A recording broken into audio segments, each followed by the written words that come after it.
ప్రియమైన సహోదరీ సహోదరులకు ప్రభువు పేరిట వందనాలు. మీకు మీ కుటుంబానికి యేసుక్రీస్తు యొద్ద నుండి దీవెనలు ఆశీర్వాదములు మెండుగా కలుగునుగాక.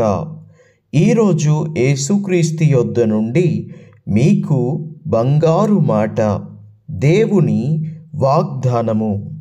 నేను మాటలాడనారంభించినప్పుడు పరిశుద్ధాత్మ మొదట మన మీదికి దిగిన ప్రకారము వారి మీదికి దిగెను.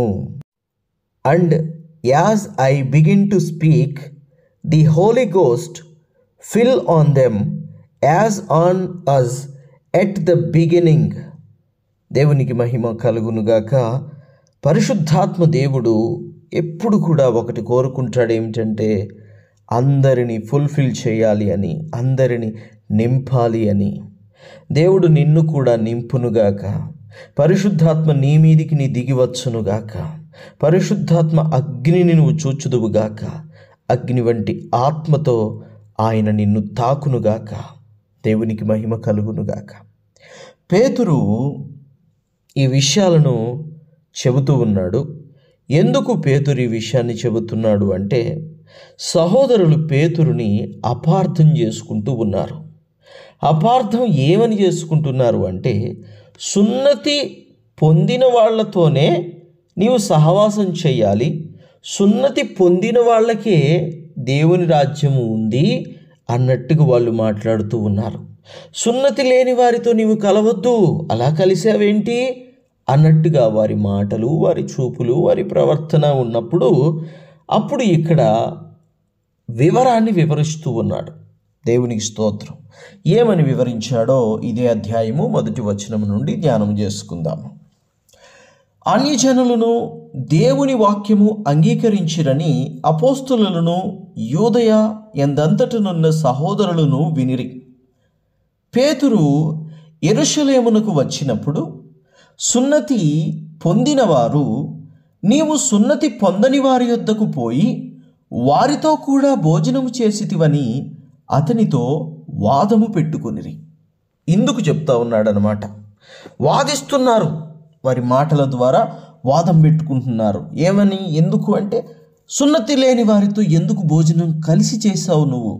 సున్నతి ఉండాలి కదా అంటున్నారు. సున్నతి లేకపోతే అదేదో తప్పైనట్టుగా. సరే, పేతురు మాట్లాడుతున్నాడు ఇక్కడ 4వ వచనంలో నుండి. అందుకు పేతురు మొదటి నుండి వరుసగా వారికి ఆ సంగతి ఇలాగు వివరించి చెప్పెను.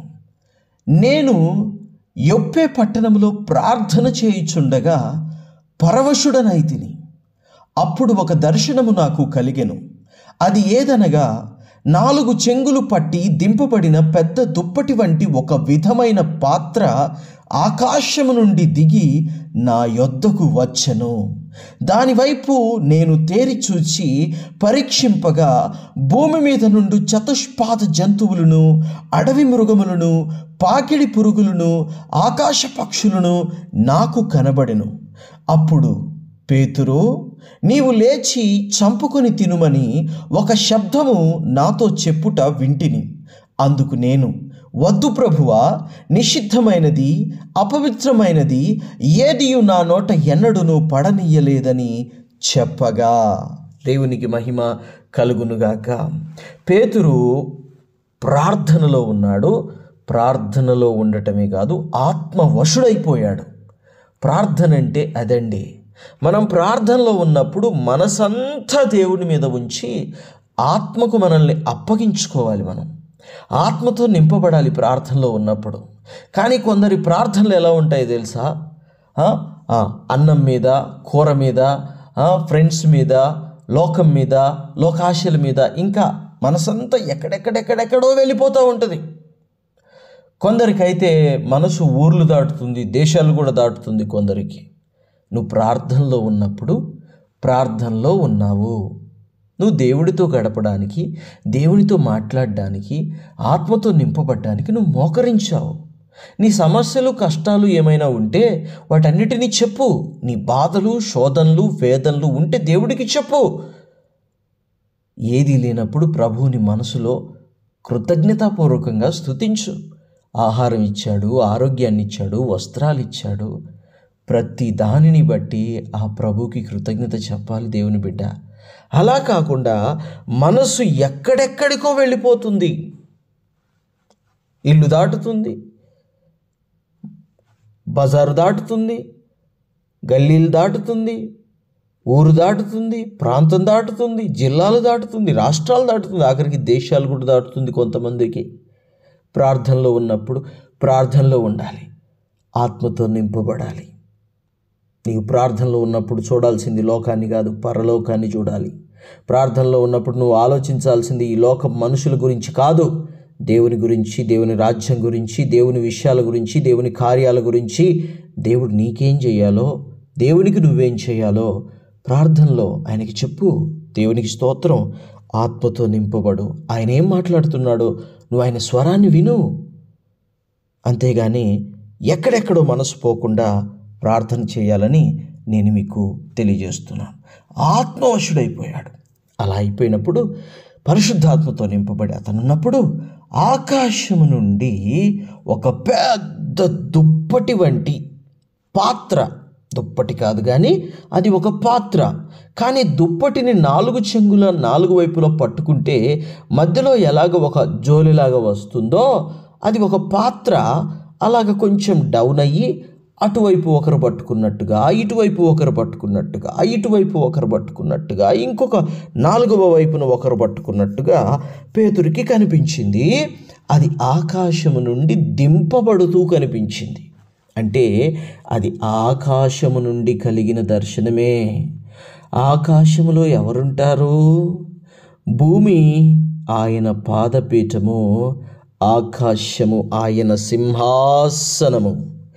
భూమి ఆయన పాదపీఠము, ఆకాశము ఆయన సింహాసనము.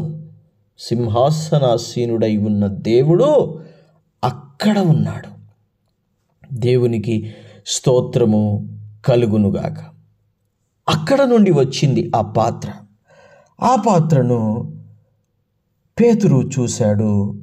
చూస్తూ చూస్తూ ఏమిటా ఇది అనుకుంటూ ఉంటే ఒక స్వరము వినబడుతోంది. దేవునికి మహిమ కలుగునుగాక. ఏవని అంటే ఇదే అధ్యాయము 7వ వచనములో, పేతురో నీవు లేచి చంపుకొని తినుమని ఒక్క శబ్దము పేతురుతో మాట్లాడింది. అప్పుడు పేతురేమన్నాడు?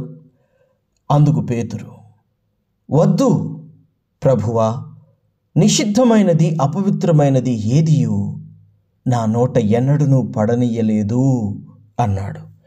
అంటే నిషిద్ధమైనది అతను తినడం లేదు, అపవిత్రమైనది అతడు తినడం లేదు. సరే, మరలా 2వ మారు పేతురికి అదే స్వరం వినబడుతుంది. ఆకాశం నుండి దేవుడు మరలా మాట్లాడుతున్నాడు. దేవుడు పవిత్రము చేసినవి నీవు నిషిద్ధమైనవిగా ఎంచవద్దని ఉత్తరమిచ్చను. ఏది పవిత్రమో ఏది అపవిత్రమో మనిషి ఎలా నిర్ణయిస్తాడు? ఏది పరిశుద్ధమో ఏది అపరిశుద్ధమో దేవుడు కదా నిర్ణయిస్తాడు.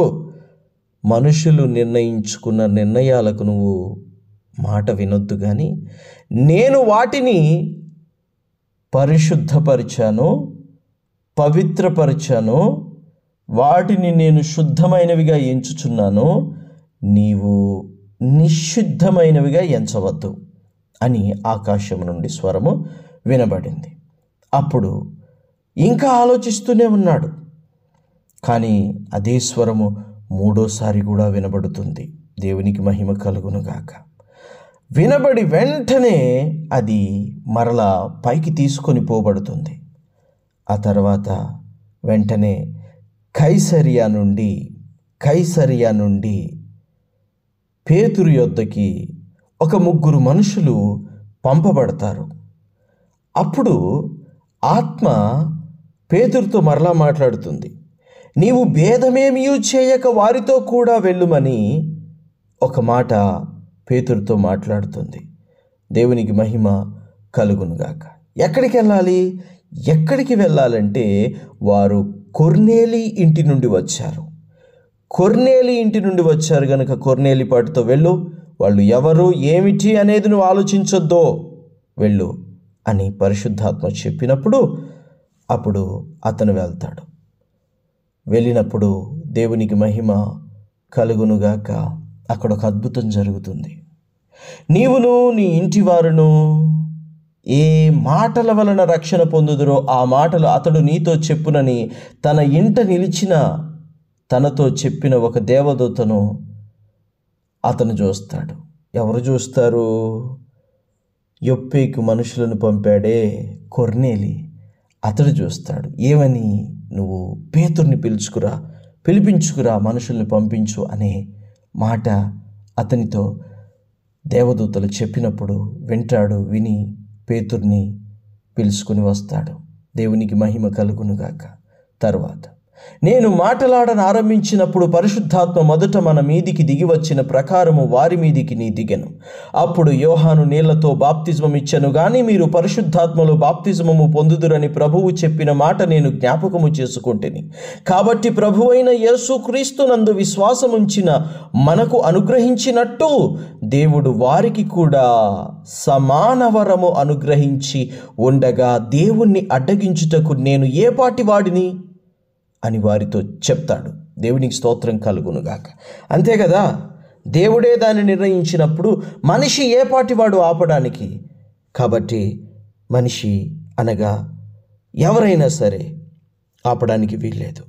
సున్నతి పొందినా సున్నతి పొందకపోయినా పరిశుద్ధాత్మ దేవుడు వారి మీదికి దిగి వచ్చాడు అంటే వారిని దేవుడు ఎంత లెక్కలోనికి తీసుకుంటున్నాడో జ్ఞాపకము చేసుకోండి. నేను ఒంటరిని, నేను ఏకాకిని అని ఎవ్వరూ బాధపడొద్దు. మాది ఆ కులం, మాది ఈ కులం, మాది ఆ ప్రాంతం, మాది ఈ ప్రాంతం, మాది ఈ రంగు, మాది ఆ రంగు, ఏమి మీరు అలా అనుకోవద్దు. దేవుడే అనుకోవడం లేదు. ఇక్కడ ఆ దుప్పటి ఏమిటి, అందులో ఉన్న జంతువులు ఏమిటి అంటే అన్నీ కూడా ఒక దుప్పటిలోనే ఉన్నవి గనుక ఏ భేదము చూపించవద్దు. అందుకే నువ్వు ఎవరు నీ యొద్దకు వచ్చారో వారితో పాటు వెళ్ళు, సువార్త చెప్పు, ఆ ఇంటి వారిని రక్షించు అని చెప్పి పరిశుద్ధాత్మ దేవుడు పేతురును పంపించాడు. దేవునికి మహిమ కలుగునుగాక. దేవుని బిడ్డ, నువ్వు ఒంటరివి కాదు, దేవుడు నీతో ఉంటాడు. అందరినీ సమానంగా చూడు, అందరితో సమానంగా ఉండు, కానీ తగ్గించుకొని ఉండు. దేవునికి మహిమ కలుగునుగాక. ప్రార్థన. తండ్రి, మీకు వందనాలు, దేవా స్తోత్రాలు. ఆనాడు కొర్నేలి ఇంటి మీద పరిశుద్ధాత్మను దింపిన రీతిగా ప్రభువా ఆ సహోదరులకు నీవు సమాధానం ఇచ్చావు తండ్రి, నీకు వందనాలు. ఎందుకు అలా చేశావు అని వారు అడిగినప్పుడు ఇందుకు చేశాను అని పేతురు చెప్పినప్పుడు వారు నోరు మూతలు పడిపోయినాయి. తండ్రి, ఈ వాక్యం విన్న ప్రతి బిడ్డకు కూడా అలాంటి అద్భుతము, ఆశ్చర్యకార్యము జరిగించి నీ ఆత్మతో మా అందరిని నింపుమని యేసుక్రీస్తు శ్రేష్టమైన నామములో ప్రార్థించుచున్నాము తండ్రి. Amen, amen, amen.